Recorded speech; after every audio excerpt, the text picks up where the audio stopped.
It's Rob and Brent and my Reggie dude. And don't forget, it also features Dawson too. We gonna give you all the dope reviews. But first, we'll hit on all the movie news. Cha-ching, cha-ching, box office due. In between the news and the reviews, there's not a lot that we don't do. So turn the volume up, cause we coming through. Put your headphones on and tie your shoes. Jackman and Grant, we got all the views. We're like Brando in Godfather 2. We're gonna make a podcast you can't refuse.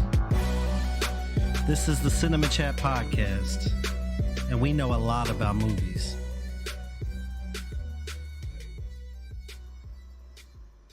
Welcome back to the show, everyone. It's another episode of Cinema Chat Podcast with Rob and Brent and Reggie, featuring Dawson. I'm Brent. I'm Reggie. And I'm featuring Dawson. So you guys couldn't hear that? No, not at all. That's weird because we tested it out before we got started. You guys could hear it. I changed nothing. It picked up in the recording. I'm watching the thing go up and down over here. The audio waves. It's all on there. I don't know what happened. I don't know why you guys can't hear it. You just have to bear with me because we're going and I can't do anything about it, I guess. We're professionals. We'll get through this. This is our first rodeo. We shall persevere. It's been a rough week. But we'll make it through this. We'll make it through this together. This week we're going to be talking about a new-ish movie, sequel to the Korean horror movie Train to Busan. Train to Busan Presents Peninsula. But before we get there, before we do any of our other box office or movie news, there's a very, very important question. And usually it starts off with Rob, but Dawson, we're going to start off with you in a minute. What did we watch this week? Let us give you a peek. We'll get to the news real soon. First, listen to this little tune. Give us the attention we seek while we tell you what we watched this week. I'm sorry.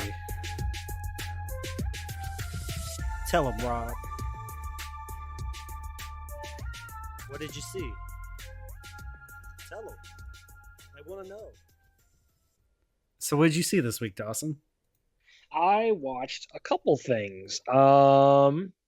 Starting off with, it's right here.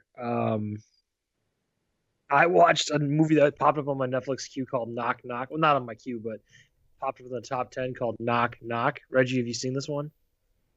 Is that the one with Keanu Reeves? Yes. I have not seen that. Okay. I heard it wasn't good, so I kind of avoided it. Do you like Eli Roth movies? I do not. Then you would not like this one. It's very weird. The general premise on it, this family man, it's Father's Day weekend. He's got a big family trip planned out, but then he's an architect and a big project gets dumped on him and he's got to stay home. And so he stays home and he's planning a little guy's weekend. He's going to enjoy some marijuana. He's going to have some drinks, listen to his records. And then he gets a knock on his door, and it's two young girls who are out in the rain. They're stranded, and he's a really nice guy, so he offers to help out.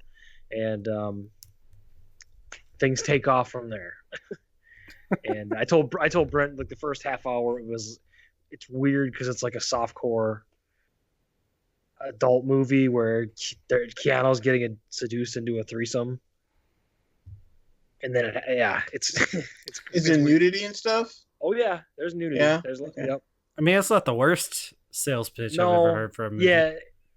No, it's not great, but it's like, yeah, you could watch it once and get through it. It's only an hour and a half, and yeah. So I watched that. I would Eli give it like Roth is a hack. That's just my opinion. I think Eli Roth is a hack. Tell me how you really feel. I'd give it like a 5, maybe 5.5. It's not great, but some people might really like it. Okay. I watched Color Out of Space. Nick Cage. How was it? Interesting. It's weird.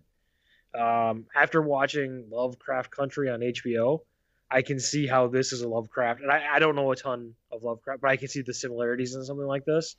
There's a lot of witchcraft. There's a lot of weird things going on. There's a lot of like outer space and demon. It's wild. I think Reggie, you might like it more than I did, but I'd still give it like a 6.5, 7. Okay. It's a decent. It's a kind of a fun movie. Nick Cage is all right in it. He's kind of weird lately, so I haven't Yeah. seen like many of his movies he's come out with in the last handful of years. Like I haven't seen Mandy. I haven't seen. Isn't there another one that was really good? No. I don't think Mom so. and Dad. No, that was not good. Oh, wasn't that good? I haven't seen it, but that's the one filmed in Louisville, and it got panned critically for sure. I don't think that one was received very well. Outside of that, in 60 hours of CNN, because it's been the only thing that's on my TV this week. Not to get political, but it's the election. Yeah. Sorry. I watched Over the Moon with my daughter today. It's a Netflix original animated film. It looks very similar to a Pixar film. I believe it's like former Pixar and former DreamWorks studio came together, and they got, I think, the animators from like some old Disney, like I don't know. It's crazy. It's a really good cast. I would say watch it if your kids like the feel I got from watching the trailer was a mix of watching like Moana mixed with Mulan mixed with Inside Out. Those three movies kind of all mixed together into a really good. I mean, it's good. My daughter, like, she was kind of iffy on it at first. She was all in. She loved it. We'll probably watch it again this weekend at some point. Just so if you have kids, she's 4.5, so in there, or if 4 to like 10, they'd probably dig it. So check it out. Yeah, I might watch that with my kids this weekend. It's really cool. Watch the trailer. I think you guys would like it. I dug it from the trailer. I was excited to watch it with her. All right. Yeah. Reggie, aside from political election coverage, what have you watched this week? Actually, I haven't been watching a lot of election coverage. Kind of just waiting for someone to actually call it. Just tell me when it's over. Yeah. But I watched Dread. That was a rewatch. We watched Coherence just a few minutes ago. Finished that. It's a really great movie. Kind of I want to say time travel, but it's a movie where like these people go to a dinner party, and then this comet starts to have weird effects, and it's kind of a Schrodinger's cat, multiple dimension kind of a thing. But and then I also watched a movie on Netflix, the last one for that 31 Days of Halloween I was doing. Nobody Sleeps in the Woods Tonight. A pretty good movie. I enjoyed it. I started that one. Yeah. I didn't finish it. I had a call for work, and I just never got finished into it. But I might go back. I enjoyed it. I guess my only small complaint is, and I think it's not just a problem with this thing, it's just a problem in general. I am kind of really over the whole final girl trope that they seem to do a lot, that a lot of people seem to do a lot, and it's just like, like, we can do better than that. But other than that, like, I really enjoyed it. Like I said, I had fun with it. Okay. Anything else? No. Other than that, it's been kind of a light week. I've been catching up on like old TV series that I need to finish. Mm-hmm. Mm-hmm. I didn't watch a whole lot this week either. I tell you what, I've been watching a lot. I've been watching a lot of people playing Call of Duty Warzone. Mm-hmm. Yeah, you have. Every night, seemingly, I wind up on Twitch watching Dawson and his friends play Warzone. So that's sort of what my nights get taken. I just sit there, I play Fall Guys, I watch their stream, and it's a fun time. Twitch.tv/Minley2, MINLEE2. They're on most nights, so check them out. Last night was a particularly entertaining stream, I thought. We had a lot of fun last night. It was fun last night. But other than that, I finished Scream season 3 on Netflix. All 6 episodes. Finally got through them. And I will say this: after finishing all 6 episodes, I'm kind of left with like I enjoyed it. It was a satisfying enough watch for me. I don't know how good it is, but I liked it. I think I might have said last week that there are times where there's really great acting and then bad acting right after it. The storyline was decent. It was it was as good as any middle of the road slasher movie you've probably seen. It was probably in quality equivalent to Scream 3, I would say, which is the weakest of the Scream movies. But of the 3 seasons of the TV show, I think this was the best season. So if you're interested, check it out. If not, don't worry about it. Dawson, I think I might start that show Slasher on Netflix that you tipped me off to. I think that might be the next thing that I put up. I was just going to ask you, did you ever watch American Horror Story 84? You know, I recorded it to watch it, and I never watched it. So it's not on your DVR anymore? I think it's actually coming out on Netflix this month. Yeah, like this month, yeah. I would say, like, I think I watched like half. I was kind of flipping through things on Netflix, and I watched part of Slasher. Yeah. It seems like a, like you said, like a typical slasher. Yeah. Just did either of you guys watch The Mandalorian? Yeah. Of course. Yeah. Of course. Of course. Boy. Of course. Oh man. Oh boy. Okay, listen. They are. My God, how they started out! I was like, this is amazing television right now. Okay, so I've been not resistant. I just haven't been super like interested in watching it. But you telling me that Timothy Oliphant is in the first episode of season 2, I might have to catch up now. See, I don't want to tell you that because I don't know if that's considered a spoiler, but it's like if that helps you get there. I mean, it was all over Twitter. So yeah. I mean, it's not even the official Mandalorian Twitter account's like welcome to whatever. Yeah. Okay. I mean, I'm gonna catch up. I'm gonna make it. I mean, Timothy Oliphant was so amazing in it too. Mm-hmm. I mean, it did kind of feel like he was playing Raylan, but at the same time, I was okay with it. Dude, that's what I want. Right. Such a great episode. I'm all in. There's some big Star Wars nerds that I follow on Twitter, and they're like, that hour of or 45 minutes, whatever it was, of Star Wars could be some of the best Star Wars that's ever come out. I'm like, yeah, I mean, it's good. I wouldn't know if I'd go that far, but it's really, really cool. All right, you got me. I wouldn't disagree. And it's not normal Star Wars, Brent. That's the thing. It's like a bounty hunter show, and I like Star Wars. I know you do, but you're not like as deep into it as some. You mean as you? I'm saying like everyone likes Mandalorian if they don't like Star Wars.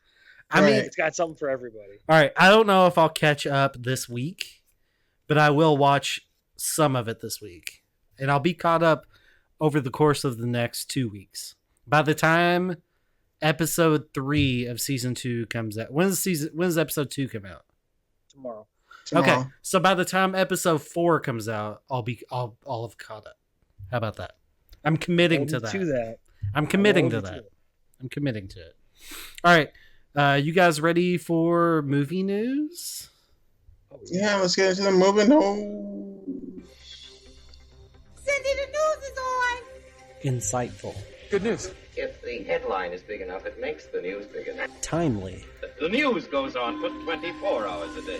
Well prepared. You like Huey Lewis on the news? Well, I got some bad news for you. Do you want the Aladdin news or the Aladdin news? The Aladdin news? This is movie news. All right. We got a lot of movie news this week. Nothing particularly huge, just a lot of it. We're going to start off. Dawson, there's a couple of documentaries in the works that I think will be of particular interest to both you and myself. First of all, Netflix is doing a Vince McMahon documentary. For those of you who don't know, Vince McMahon is the owner of World Wrestling Entertainment, formerly WWF, now WWE. He's a senile old man that runs the wrestling business. So I think he has kind of an interesting life. So depending on what they go over in the documentary, I don't know how in depth it's going to be. I think that it could be really interesting. And then the one I'm more excited for, mostly because of who's doing it, is a documentary about Stone Cold Steve Austin, the Texas Rattlesnake. Austin 316 says, "I just whipped your ass," is being made by the creators of The Last Dance, which was the phenomenal 10-part Michael Jordan documentary on ESPN. Oof. Phenomenal. One of the best documentaries I've seen in recent memory, especially a sports documentary. Incredible. So them stepping in to make a documentary about wrestling, oh man, the pitter patter of my heart and my other areas. What? Excuse me? What? I'm excited about both of those documentaries, but particularly I would be interested in anything that the Last Dance people did, at least for their next one, because I kind of want to see if that was a one shot kind of deal. Like, are they always going to be that good, or they just catch lightning in a bottle? Like, I don't really know. So I'm interested in both of those, but particularly the Steve Austin one. Oh yeah. Oh hell yeah. Oh hell yeah. Sorry, Reggie. I know that this is not really your deal. It's okay. It's all good. But I thought it was going to be a light news week, and like I said, there's nothing we really have too much to talk about. But I thought I'd throw both of those in there. Another thing that we need to talk about is unfortunate is the passing of Sean Connery, who died at the age of 90. And contrary to popular belief, he did not die because I said that I didn't like his acting. Okay. I don't know. Did I mention that? Was that on this show, or was that on the Patreon show that I said that? Literally last week. Yeah, it was last week. I don't remember, but you said it. And you killed Sean Connery. So I did not kill Sean Connery. I did not. This bullshit. I did not kill Sean Connery. Hold on. Yeah, I think you did. I did not. Anyways, I mean, he's regardless of what I thought about it, he's one of the biggest actors of all time, and he probably was. And Reggie, you'd be better suited to respond to this than I would, but he's sort of what made James Bond, right? I mean, would there be a franchise to the extent that we have one now if it wasn't for Sean Connery's James Bond? I mean, I guess you could say that's true. Yeah. I mean, yeah. That's probably true. Because he started it, so, and then they were so iconic that they continued it. But, without him, there wouldn't be James Bond. So, yeah, I agree with that. What's your all's favorite Sean Connery deal? Because mine is The Rock. Same. Nicolas Cage, Alcatraz. The Rock is easily my favorite Sean Connery movie. Same. Reggie? Putting you on the spot. Yeah, you are. Probably If it's not one of the James Bond movies, Hunt for Red October. Ah, okay. All right. I see you. I see you. Um, Another thing that I see is a trailer that Dawson sent me and the rest of the Cinema Chat Patreon crew and the Patreon DM. If you'd like to get in that Patreon DM, go to patreon.com/Cinema Chat Podcast. Sign up for Patreon, about $5 a month. You get an extra show every single week called Cutting Room Floor, and you get access into this special DM where Dawson sent us the trailer for the Lego Star Wars Holiday Special that's coming out when? November 17th on Disney Plus. November 17th on Disney Plus, but we're reviewing it on Cutting Room Floor, that Patreon show, the week before Christmas. So we're going to hold off a little bit on our review. But the interesting thing about it is we're not only reviewing that, fellas.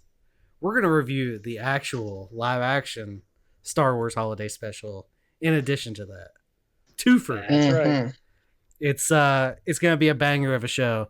But this Lego Star Wars Holiday Special trailer, that's a lot of words together, that you showed us. I think it looks like fun. I think it looks like a fun movie. I liked the first Lego movie. I liked Lego Batman. The other ones, I don't really know. I don't really care. But this one looks interesting. Looks fun. I'll say that. Is your guys' interest level low or high? High. How high? Method Man, So, Red Man. Like Shia LaBeouf in the In the Fast Times at Ridgemont High. in the Fast Times at Ridgemont readings high.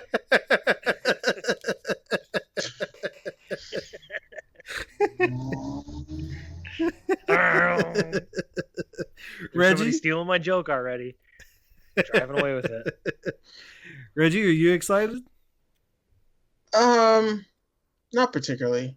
No? Yeah, I'm gonna watch it, but It's a Christmas movie. Yeah, I know. It's Star Wars? It's a Christmas is it a movie? Christmas movie or is it a holiday? Well, no, I'm joking. But no, I mean, I'm not really big into those like the Lego movies. I saw the first two. Like I didn't see Lego Batman, and I don't think I've seen like any of the other stuff. So, like, I'm gonna check it out, but like, I don't need to watch it, I guess. Have either of you ever played the Lego video games?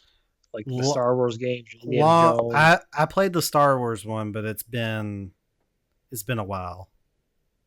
So those always have like good humor in them. And the jokes they do in there, I can see them. You've seen it in the trailers, like, you know. So I think it'll be fun. I think if you're a Star Wars fan, you'll like it. Because they poke fun at themselves for a lot of things too. Mhm. So Oh, that's cool. Did we review the Lego movie on this show? Yes, I believe so. So I that see movie where was awesome. I see where we reviewed the Lego movie too, but the interesting thing about it is that I don't have scores for that movie. It's the only movie on the entire list that doesn't have it's just all blank out across from it. So I don't even know what we gave it. I can't find the first one. But I remember the first one was awesome. I First didn't one was great. I don't remember. I don't think I cared too much for the second one. I don't really remember it very well. I don't think I finished it. But the first one is a great movie. So I'm in on the Star Wars Holiday Special. I don't know. I mean, it looked good. Let's see. You guys ever seen Cool Runnings? Feel the Of rhythm. course. Feel the Feel the rhyme. rhyme. Come on, Jamaica. It's bobsled It's time. bobsled time. Did you know that the bobsled for that from that movie was on display in a Canadian bar where the movie was filmed? For almost 30 years, this bobsled has been hanging up in a Canadian bar until this week when someone stole it. How do you steal a bobsled? If you can steal a bobsled, you can steal a 30-carat diamond. I forgot to pull up the story. I meant to pull up the story because the Derek, I I can't. It's been a little bit. The main guy, the one that was the driver for the sled, the actual guy, not the actor, had quotes. He's like, why would you steal a bobsled? Like, what are you going to do with it? You can't do anything with it. It's like those people that buy these famous pieces of art just so they can hang them up in their house where no one else can enjoy it. And he's like, please just bring it back to the bar where everyone can enjoy the Jamaican bobsled from Cool Runnings. He was like completely confused by why someone would even bother to take a bobsled from. What are you going to do with it? Where are you going to put it? And then when someone sees it, like, are you going to show it off? And you're like, look, this is the bobsled from Cool Runnings. And someone's not going to ask you where you got it from. They're not going to Google and find out that it was stolen from a Canadian bar. You going to sell it on the black market? The movie prop industry is big. Not only that, but it would be cool to just have it in your house. Like, I understand. What are you going to do with it? Stuff. Are you going to put it in your bathtub? Make it a coffee table? I don't know. Well, that's a conversation starter. Right. I guess you'd have to turn it upside down. You want to sit in my bobsled? Turn it upside down. Put a big piece of glass on top of it that lays. Yeah. I don't know, man. But the bobsled from Cool Runnings was stolen from a Canadian bar. If I hear an update to the story, I'll let you guys know. Okay. That's the news we need to hear. Yeah, I told you, there's a lot of news, but not a lot to say much about. There's a new Vietnam War movie in the works. I don't know a whole lot about it. It's called The Things They Carried, but listen to the cast. Tom Hardy, Pete Davidson, Ty Sheridan, who was the main guy in Ready Player One. I believe he also played Cyclops in X-Men First Class, maybe. Mm-hmm. Stephen James, Ashton Sanders, and Bill Skarsgård. I'm extremely excited for this movie. Are you? I am. This I had Reggie. Did you ever read this book? No. Okay. I believe if I've. Oh, listen to Big Reader over here. Look at the big brain on Dawson. Well, no, we had I think it was my junior year of high school. We had my teacher was pregnant, so she went out for maternity leave. We had a substitute teacher came in. He lived in his car. Really weird. But he was one of the coolest teachers I've ever had. He used to be a college professor, and he made us read this book. And it's about a bunch of Vietnam vets telling their stories, the things they went through, the things they go through. My uncle was a Vietnam vet, and so that means a lot to me, like this movie. So, or the book. So I would say, hope they do it justice. But yeah, it's a really really good story. Well, I'll say this: I have enjoyed a war movie from time to time over the years. Some of my favorite movies have been war movies. But it's been a long time since I've seen a war movie that sort of did anything for me. And now whenever I hear about a war movie, I kind of don't really care that much. And it's not to say like I could watch it and it would be good. Like I take that back. There was 1917. I watched that and that was really good. But part of why that was good was the gimmick, the one shot gimmick. Like that's what made it good. So I don't know. I don't know if this will do it for me. I will watch it because I think that there's some interesting stuff going on with that cast. I mean, Bill Skarsgård and Tom Hardy. Like, that's cool. Is Tom Hardy going to wear a mask? Because that's kind of his deal. That's in his contract. He has to wear a mask or do a funny voice. And Pete Davidson in a dramatic role, I guess. Maybe. I mean, he kind of got close to that with the King of Staten Island, but I mean, he was just being himself. So that kind of interests me a little bit, but I don't know. I guess we'll see. We'll probably review it at some point whenever it comes out. But yeah, I don't know. Speaking of when it comes out, we're contractually obligated to speak on movies when they are delayed. So I've got a couple of updates. First of all, Disney has removed Death on the Nile from their release schedule indefinitely. Also removed indefinitely from Disney's release schedule, Ryan Reynolds' Free Guy, which is the movie where he plays NPC in a video game. That was supposed to come out in December. That's been removed from the schedule completely. So both of those movies no longer have a release date. We'll see what happens with those. And Wonder Woman, Warner Brothers executives said that Wonder Woman 84's release depends on potential U.S. coronavirus surges. And not to get too political about a pandemic, it's not looking good right now. We're trending in the wrong direction. I don't know about your guys' states, but Kentucky just had its first day over 2,000 cases ever today. Mm-hmm. So we just had 4,000 cases today, so doing good. Hospitals are filling up here, so I was looking, and I might have talked about this before, but I was looking at the numbers, and I promise we won't stay on this for long. I just thought this was telling of the whole thing. Obviously, the United States has the most cases, but I looked at the state by state breakdown, and there are 30 or 31 states that are up over 100,000 cases. As far as countries go in the world, there are 50 countries that are over 100,000 or over 100,000 cases. So we have 30 states over 100,000. There's only 50 countries in the entire world that have that many cases. So yeah, break any of those states out independently of the United States, and they would all be in the top 50. We're not doing very well. I'll say that. The UK just went back on lockdown. Their movie theaters are closing. Tenet is apparently supposed to get a Los Angeles and New York release date. Somehow they're determined that they're going to show it in those cities on the big screen. I don't know how that's going to happen because they just announced that the Blu-ray for Tenet is going to be released on December 15th. So, okay. I don't know how those two things coincide, but they just said, like, we're going to release this in New York and LA. Those theaters aren't open. They're not opening anytime soon.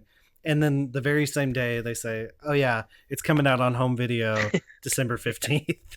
So, I feel like that was the left hand not speaking to the right hand on that, maybe. But yeah, I don't know, dude. I don't know. We've talked about it many times.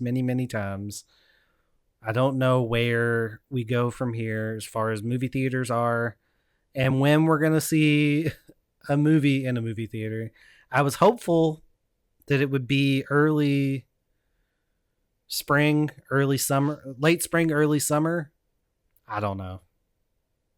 I just don't know. It's going to depend. I think we could probably still get there, like spring or summer. Like I wouldn't be shocked if there's a summer movie season next year. Assuming there, of course, that assumes that there's a vaccine. So, I don't know. I mean, would I be shocked? No. Would I be shocked if we didn't? No. So that's kind of where I'm at. I'm not necessarily leaning one way over the other. It's just my confidence is waning a little bit. So, yeah. Anything else from you guys with the movie news? We went through that kind of quickly. There's not a whole lot else. I was really looking for something of substance. I mean, let me tell you how much substance there was. Hello. Hey, Who is this? It's the Cinema Chat podcast.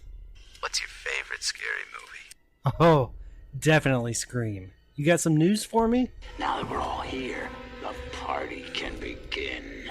It's time for Scream News.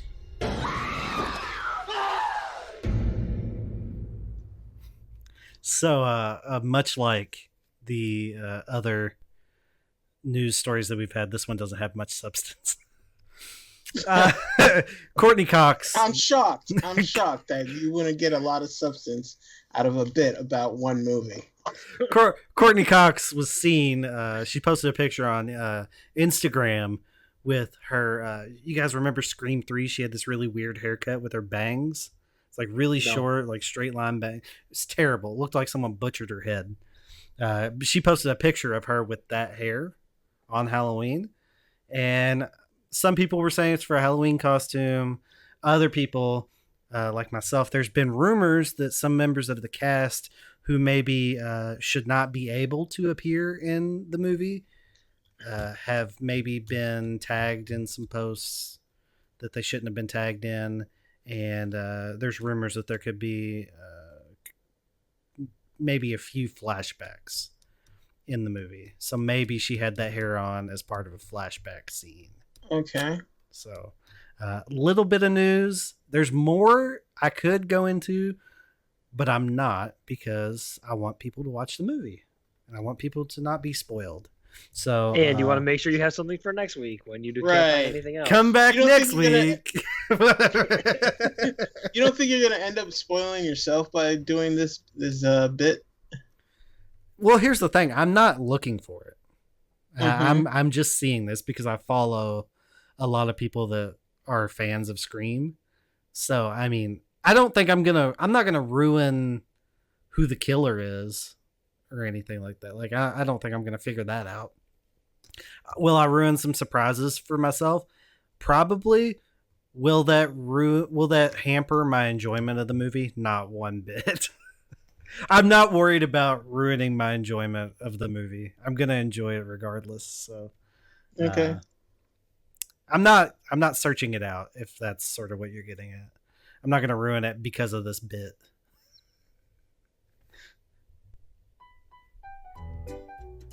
It's the question of the week. Your answers we seek. Question of the week. Movies. I said bit, and I just remembered that we haven't really played that much lately. So, yeah, there we go. All right, you guys ready for some box office? Box office. Yeah, let's get into it.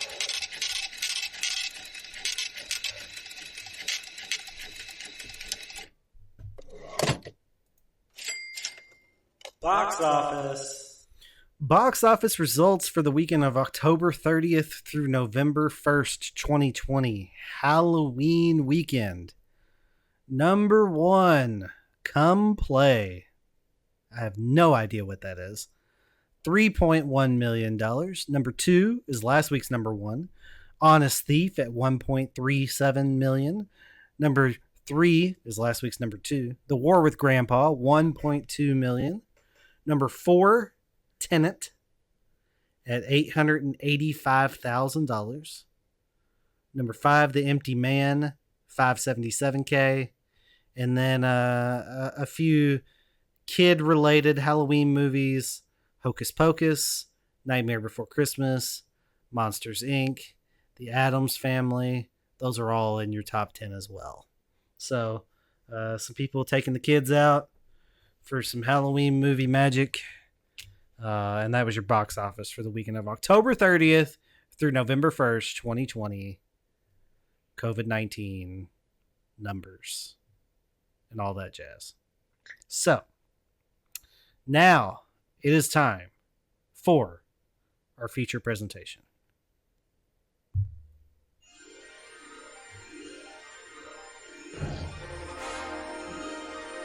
And now, our feature presentation.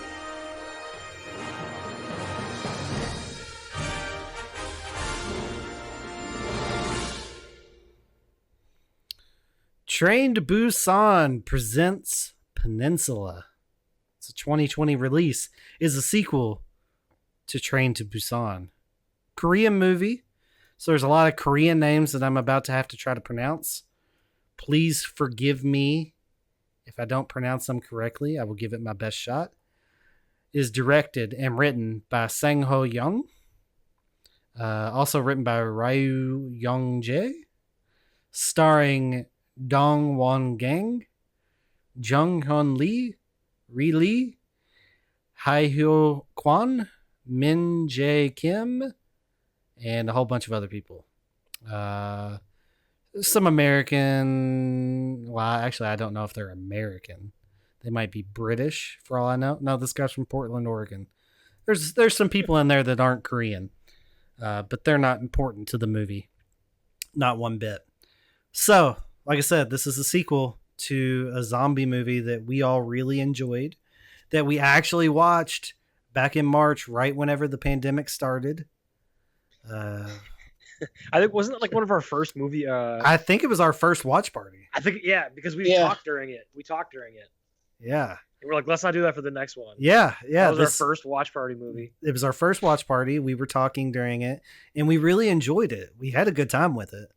It was a good movie, and they made this one as the sequel to that because it was so loved, kind of successful, I think, monetarily speaking. And they threw a lot of money at this compared to the last one. And to say that I have some problems with this movie would be putting it lightly, I think. And my question to you, because I think that we're all kind of in the same boat. I don't want to bury the lead too much. We didn't enjoy this. Is part of the reason that we didn't enjoy it. Okay, well, let me stop right there. Reggie. I enjoyed it. I think Dawson put it best. It was 28 days later going into like 28 weeks later. And like I kind of felt that it's exactly what this kind of was. Like thematically, it's totally different from Train to Busan, from the original. But it wasn't, it felt more like a Korean like family horror movie. So it's like I don't know if you guys have seen The Host, but it reminded me a lot of The Host in that way. So like it was more campy horror, so I could enjoy it for what it was. It wasn't Train to Busan, and that was a letdown because that's what I wanted. I wanted to get more of that. What we got was something totally different, but I didn't hate what we got. Here's my problem. I felt like I got sold a bill of goods, and it was not what I got. Yes, I agree. What I got was a completely different movie, and I would argue is not a sequel to Train to Busan. Yeah, and it's weird because there's not a single character from the first movie in this movie. It has nothing to do with it. No, I kind of assumed we would have got a connection to the end of the first one. I figured we would have maybe picked up from how that story ended, but we didn't.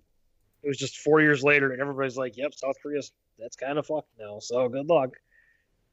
Yeah, dude. I loved the first one, and I wanted a sequel to that. I wanted to see that story continue, and what I felt like I got was more of just like a zombie action movie, weirdly enough. Like it wasn't really part of what I like about zombie movies is and I was talking about this after we got done watching the movie, is I like the development of the characters in their journey with the zombies. So like, and I also like putting a face to the zombies. So in a typical zombie movie, that at least the ones I enjoy, like you'll have what you would call like hero zombies that sort of play a part, or you really get to see them or whatever. And this movie just has hordes and hordes of zombies that are just all over the place. They're just fodder to be just disposed of without regard to them whatsoever. And I felt like, oddly enough, when you make the zombies sort of faceless, I felt like it makes it less impactful, because I didn't give a shit. I didn't care about any of the human characters at all, because I didn't really believe in the threat that they were facing. It didn't work for me. What's They go up? by a What's up, a man? glass- Men's in here. They go by a glass staircase full of zombies ready to burst. That's not terrifying at all. Yeah, No. I don't know. I don't need. I guess I don't need to have like a personal connection to zombies. They're just scary as they are because it's a horde. You know, like the horde is what's scary. Like I think the individual zombie is not scary, but the horde is scary. You know, like I think that's the one of the supernatural creatures where I really don't want them, you know, personalized because that's I guess that's not like I don't need if you have werewolves, I want to know about the individual werewolves. Okay, But like when it comes to zombies, they're dead and they're all gonna try and kill you, and that's all I need. Except Day of the Dead? One of the later Romero movies where like the zombies were like intelligent or intelligent-ish. Like that was interesting when they started to make them individual, because then it was like, well, this particular zombie is more dangerous than that type of zombie, because things like that is cool. But I guess when you just have a horde, I just need a horde. Well, let me put it to you like this. I'm thinking back, and I don't remember I don't remember a close up on a zombie. I don't remember hardly seeing a zombie's face. Part of what I like about zombie movies is whenever one of the characters gets turned into a zombie and all of a sudden you have someone that they care about that's now after them. I didn't feel like I got any of that. It was like literally like they're silhouettes almost to be served up on the street to fucking Fast and the Furious Soul Drift, which was kind of badass. That was the part of the movie I was like, I mean, I'm in on this. I like this part. I know you like that part. I mean, I don't know what to tell you. I think from what I remember in the watch party, we were all really, really high on it to start. Yeah, the first 20 minutes or so.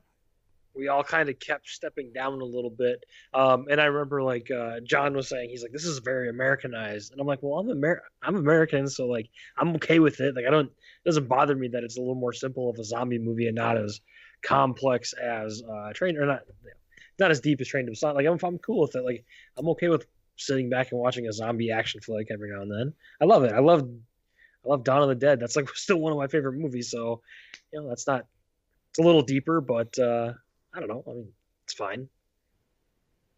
You know what I'm saying, Brent? I don't know. It just I don't want to go too deeply into the plot, but as it got further and further down the line, like I started realizing I'm not getting what I want, and then on top of that, you have multiple opportunities to make up for it, and it felt like at every turn with the story, they were making the wrong decision. The narrative of the movie led to multiple points where there is a logical decision in storytelling that you can make. And it's almost like they went the opposite direction. I don't need a happy ending. In fact, in this movie, I don't want a happy ending. Not a completely happy ending, because that's irrational. That's not going to happen. And I felt like Train to Busan Presents Peninsula wanted to eat its cake and have it too. I know what you're talking about with that ending, but that ending was very in genre. Well, I think especially, I don't know. It's one of those things where it's like doesn't translate well for American audiences, maybe, probably. But like, I feel like that's not something that was all that. Like I said, if you see like The Host again, I keep comparing it to The Host, but because it was kind of like The Host but with zombies. That's what this movie was, in a certain extent. Because you have the family dynamic and then all the kids and of course the happy ending. But like especially the Deus Ex Machina happy ending. That's very typical for like, I guess, a Korean movie with kids, I would think. That's just from what I've seen. So like, I knew what was coming, so I guess I didn't hate it.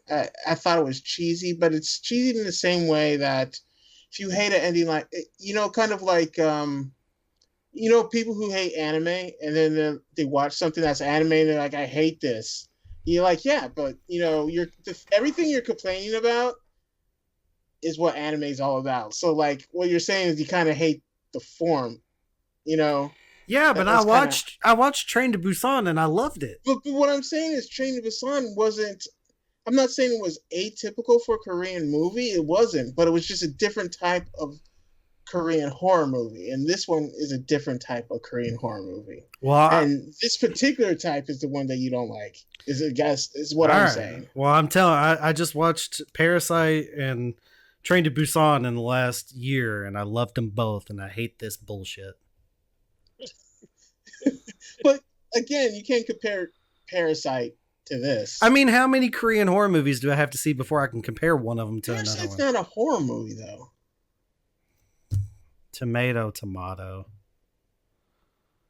I mean, and also it's like comparing Cabin in the Woods to The Exorcist and being like, I like that American horror movie. Why don't I like this other American horror movie? No, none of these are funny. That's not the same thing. If these are comedies, I'm not getting the tone whatsoever. It's lost on me. We need Rob. I need culture is what I need. Yeah, you need culture. How about you making patty? We miss you, Rob. All I'm saying is, if you're gonna slap Train to Busan on the front of this and try to attach it as loosely as possible to the successful movie, I should get something that's at least comparable to that type of movie. They shouldn't change the genre if they're going to slap the name on it. And basically what you're telling me is they changed the genre, and I think that's crazy. It would be like if I Gremlins. It'd be like, and I don't like A New Batch. Okay. But it would be like if I watched Scream, and then the next movie was like a found footage ghost movie. Would it be like if you watched a racing movie where they're about drag racing, and then they flipped, and then they were all about drifting? So it's different. It's a completely different style of racing, and then you think that's your favorite of the series, and you watched it more than any other. But it's the same movie. We're just about boosting VCRs, and all of a sudden they're taking down clandestine world government. But you see the difference with that is they built to that. They did to outer space eventually. They stair step to that. They don't just go from boosting VCRs to shooting missiles at submarines under ice. They don't do that from one movie. No, they didn't do that from one movie to the next. One movie they have ejectocito cuz, and then they go to whatever, and then they're jumping off trains, and then they're stealing safes, and then they have the giant plane. They stair step there. They earned it. It's not the same thing. Not the same thing at all. And thank you for helping me prove that point. Anytime I can defend Fast and the Furious, I appreciate the opportunity. Nice try. Okay. Yeah. All right. Sure. Keep telling yourself that, Brent. Oh, I will tell myself. And you know what else I'll tell you? You know. I don't know. Go fuck yourself. Hey. Dawson. No. I was saving that for the sign off, but get fucked, Dawson. That's cool. All right, how do we get out of this? Hold on. It's the question of the week. Your answers we seek. Question of the week. Movies. So far, Dawson, most of your opportunities to speak have been in response to something that someone else has said. So, sorry, your turn to take the floor, I guess. Yeah, no, I mean, I love the first one just like you guys. This one was okay. I don't know that I necessarily would want to go back and watch it again. Am I bummed that I paid $15 for it? No, not really. I mean, I would have gone and seen this in the movie theater if it was here, which would have been just as expensive. No, it was fine. Yeah, there was some. It started great, and you guys were all in on it, and then it started to get. I could see the turn, and then I felt like I still stayed on track while some people jumped off. I didn't love it, but I didn't hate it either. I would still probably tell people to check it out if they like zombie movies. People are gonna like it, people are gonna hate it, so that's how movies work. Yeah, I mean, I don't know. I liked the first time they did the drifting into the zombies, and they had that weird song playing in the background. Like, I don't know. I was kind of all in on what they were going for. And then the second time they did it, it felt like they were sort of like, remember when we did that thing earlier in the script where they're drifting around town and smashing into zombies? We should do that again. But not make it as like, just make it crazier, and then it's going to wind up being not as cool because there's also someone else chasing them. I don't know. It felt really cool the first time, and the second time it was kind of like, okay, I get it. I see what you're doing. Yeah. I don't know. I don't know. Maybe that's because at that point I'd sort of already turned on the movie. My brother texted me because he had watched it also. And let's see, what did he say? Let me find it. He said, Peninsula sucks. And sucks is in all caps with an exclamation point. Nothing like Busan. The sped up CGI cars are ridiculous. Not a sequel in any way, if you ask me. He said, removing myself from the first one, I would still give it a 5 because they did do some cool shit, but I was so deflated as soon as I realized what it was. So yeah, I mean, there is some cool stuff in there, and he brought up the CGI, and I'm glad that he did, because I don't know if we would have gotten around to it. There was some CGI that was horrible. Was really, really bad. Some of it was fine here and there, but I would say 80% of it was really bad. Like, does anyone know what the budget was on this? I mean, that's the thing. It's like they said they put so much more money into this, but the CGI was so much better than the first one. Well, the first one had a budget of $8.5 million. Mm-hmm. The second one, it was $16 million.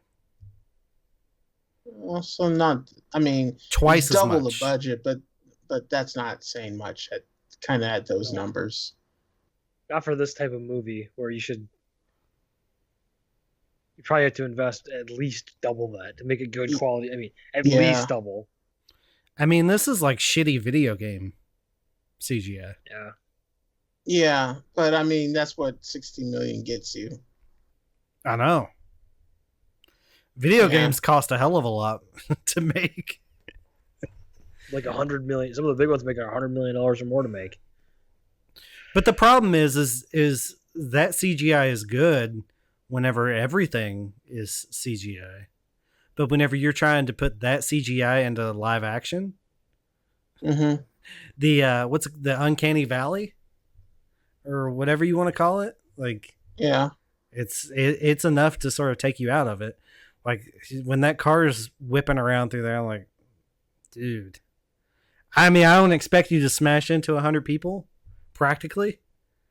But I've seen it done way better than this on movies that, I don't know. They probably do have a much bigger budget, but.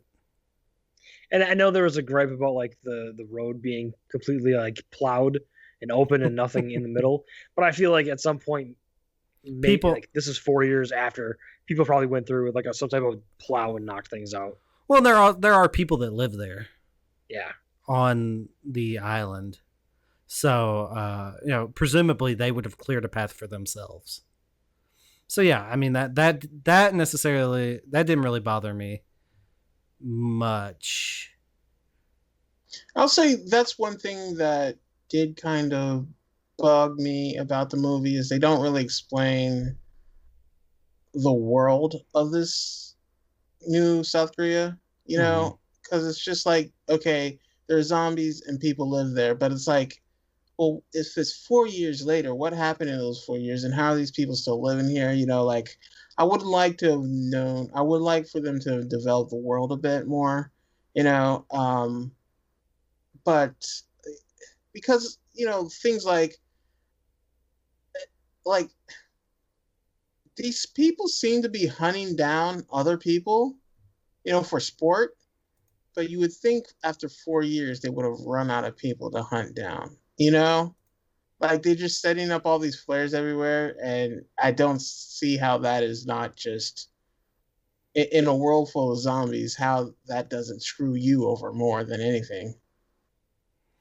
Yeah, I don't know. They didn't do a good job of setting anything up. The bad guys, the villains in the movie, they aren't fleshed out. They are probably the most stereotypical villain people you could come up with. I mean, yeah, they are cartoony. Like, I was like, oh, you could tell that they're bad because their teeth are bad. So they're the bad guys.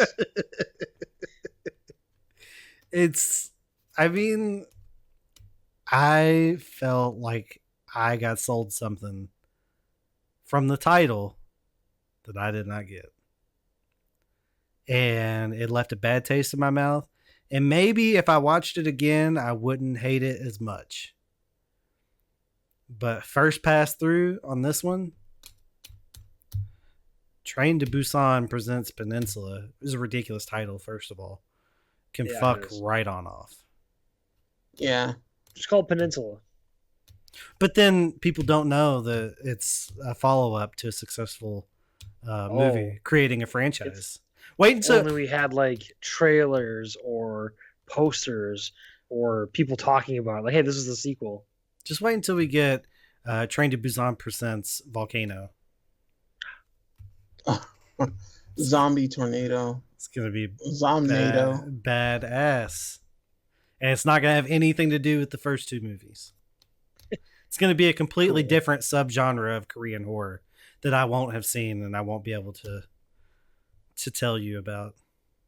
I have to watch 87 other movies before I find one that's similar. Okay.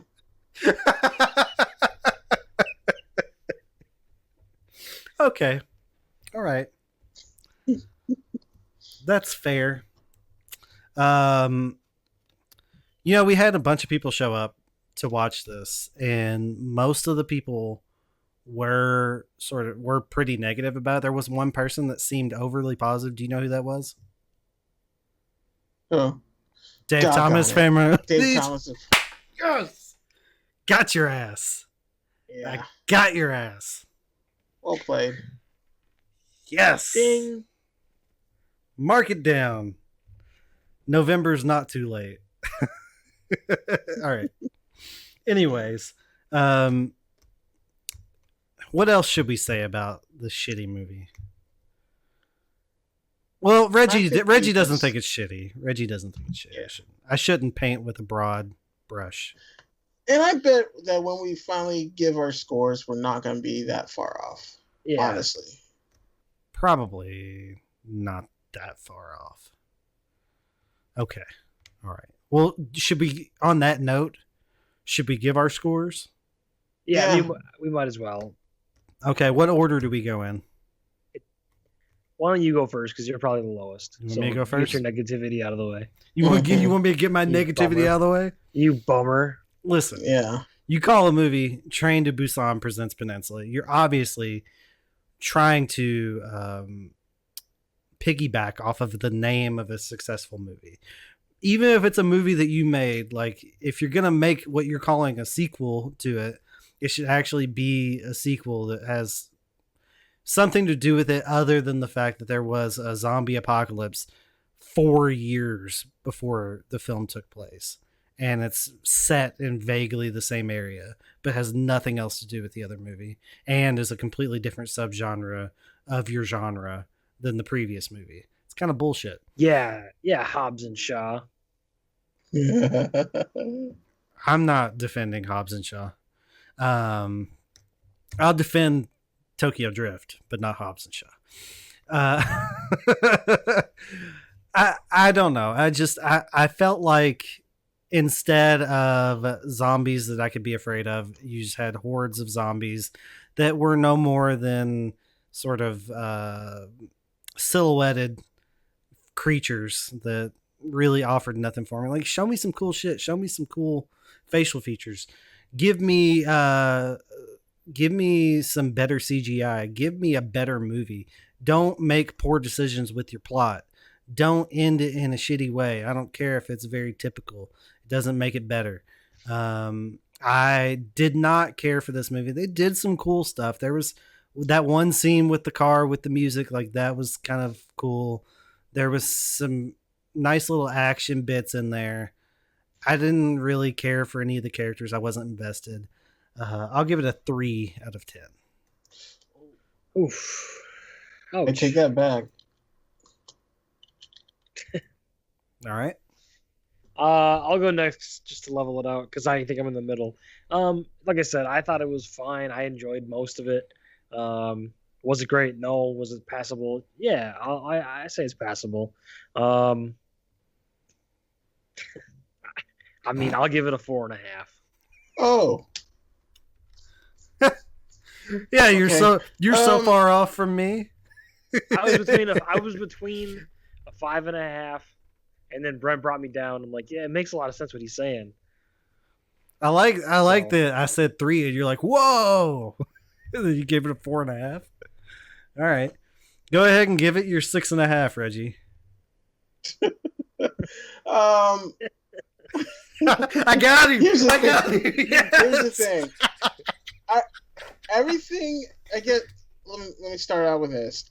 You guys, I think anybody who's mad that this isn't the movie that they wanted it to be is perfectly justified in that anger, and I think to a point where it's like, yeah, because like you said, it is a giant departure from Train to Busan. Like Train to Busan, the first one was such a great movie, not just like a great Korean movie, not just a great horror movie, great like zombie horror movie, period. So like to go from there, from the high mark, I think I gave it like a 9 or a 10. To go from there to this is like such a giant departure, but like at the same time, it's like going from Dawn of the Dead, which is one of the best zombie movies ever, to later on in the series Land of the Dead. But the thing is, it took like 3 movies to get there. This one was right there, and like a year or 2 later. So I get it. That being said, like I enjoyed it for what it was, and like once I realized it wasn't what I hoped it was gonna be and what we thought we were getting, I could still enjoy it because like I enjoy that kind of a movie. There are problems in it, but I think if you've enjoyed, I guess, campy horror, and like if you've enjoyed, kind of that type of foreign flick, then I think there's something here for you. Like, is it as good as it should be? No. Is it a horrible piece of flaming garbage? No, either. But yeah, I would give it a 6.5. Nailed it. I thought maybe you might bump up or down half a point because you don't want to look like I guessed it, but I got it. Point. Yeah. Point for me. I mean, I don't think it's like, I don't know. I understand the anger. I get it. It's not what we wanted. It's not what we were promised. We reviewed the first movie back in March, and it was 9s across the board. All 3 of us gave it a 9. So to go from that movie to this movie, that's a pretty steep drop. Mm-hmm. So yeah, I would recommend. You know what it kind of reminds me of? Teenage Mutant Ninja Turtles, and then The Secret of the Ooze. Because those movies are kind of very different they're very different in tone. Tone, yeah. Yeah, they are different in tone. That's actually not a bad comparison. I like both of those, but that's not a bad comparison. Yeah. Because they're not different in the sense that they tell the same type of story and it's the same kind of movie, but the tone is way different. It goes from sort of like a dark brooding movie to a comedic, it's a comedic kids movie in the second It's one. like going from Batman to Batman and Robin. But they cut out. But they didn't do. They didn't do Returns in Batman Forever. Yeah, no, that's right. That's true. Yeah. So, 3, 6.5, 4.5. Not fantastic scores. It's $15 to purchase it. I don't think it's available to rent for a few more weeks, and I would guess that in 2021 it's probably going to wind up on Netflix. Yeah. So I would definitely, if you don't need to see it, wait for streaming. Yep. Yeah, you can definitely wait to see this. For sure.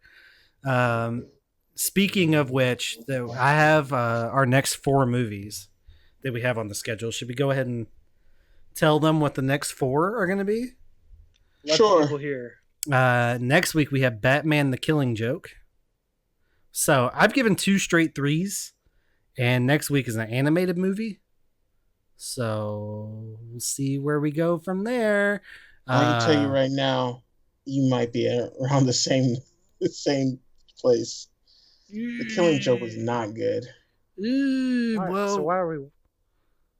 Rob picked it. We're going to be reviewing The Killing Joke next week. The week following is Reggie's pick, Vampires versus the Bronx. That might change. All right, schedule TBD. The following week is my pick, Attack the Block. We're finally getting to that one.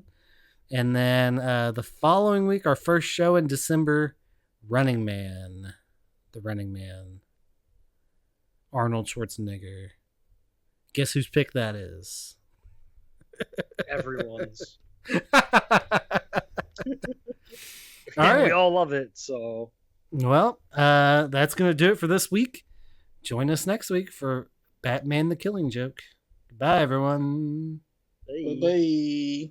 That's a wrap. Send nudes. You don't need to follow me. You don't need to follow anybody. But you can follow us. I'm Brent, and I am... Ed's not Malcolm. And he's Rob, and he's... Rob 1. There's also Reggie, who is... Hidden. We can't forget about Dawson at... Andy! _ Dawson. Don't forget to follow the podcast at CinemaChatPod on Twitter. And check out our website, cinemachatpodcast.podbean.com. I'm following you now. I'm just going to follow you everywhere. I'm just going to follow you the rest of my life. Thanks, Peter. Now, if the rest of you would get off your ass and follow us, that would be great. Mail, motherfucker! Oh, and don't forget to send your emails to cinemachatpod@gmail.com. We'd love to hear from you. Please, send us something. Have a good week, everyone. Goodbye.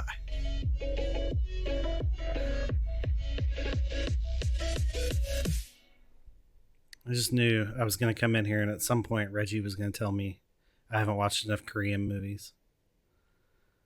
You can count on it. Yeah. I mean, am I wrong? No, probably not.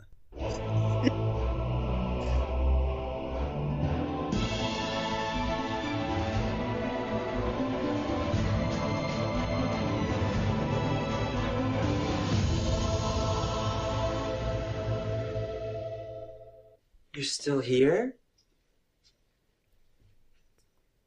It's over. Go home.